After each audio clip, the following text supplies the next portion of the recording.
We have felt that from the perspective of openness and innovation of Asia, we should put it against the backdrop of the globalization. Globalization is an objective trend for so many years.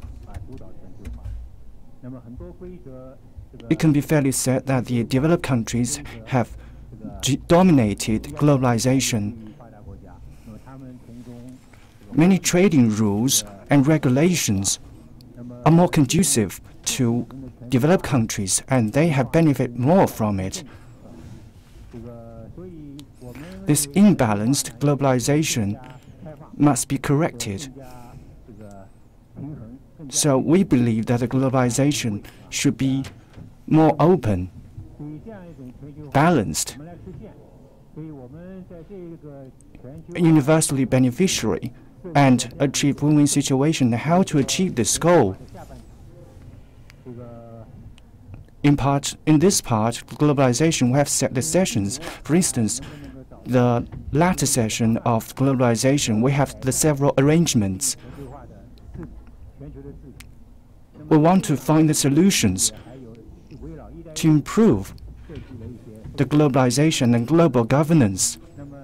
In this segment, we will also focus on One Belt, One Road, and we have arranged several summits.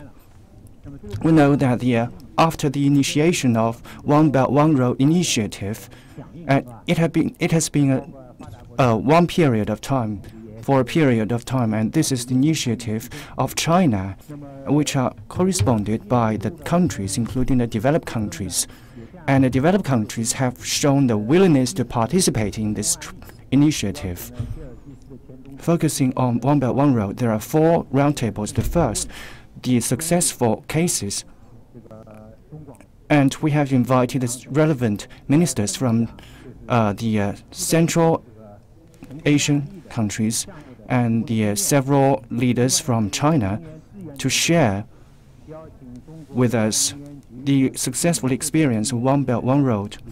Also, we have the research meetings. We have invited the several CEOs from the energy and resources companies from China.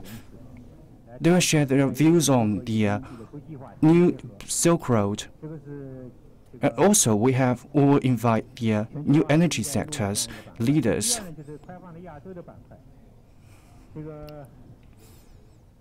And this is the globalization One Belt, One Road segment. The second, openness for Asia segment.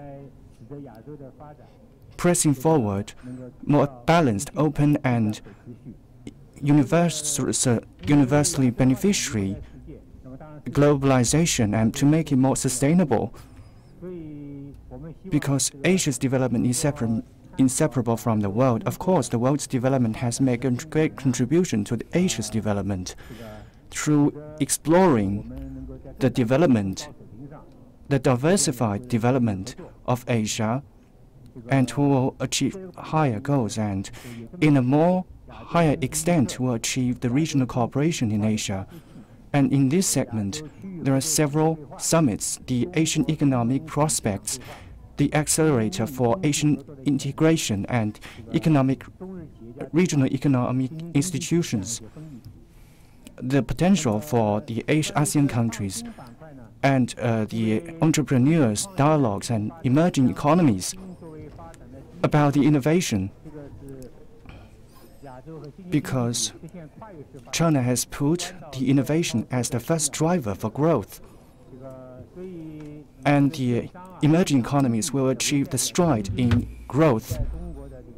So, represented by the e-commerce and shared economy, China's economic growth is a good example. And innovation segment, we have the several summits, a new round of technological reform, transformation, artificial intelligence, a blockchain, a new retail, and these are the new topics. And the fourth, institutional reform. institutional reform are all great challenges faced by developing countries after 2008 world financial crisis. The institutional reform, in terms of this, we have achieved much progress, but the willingness and incentives have been dropping.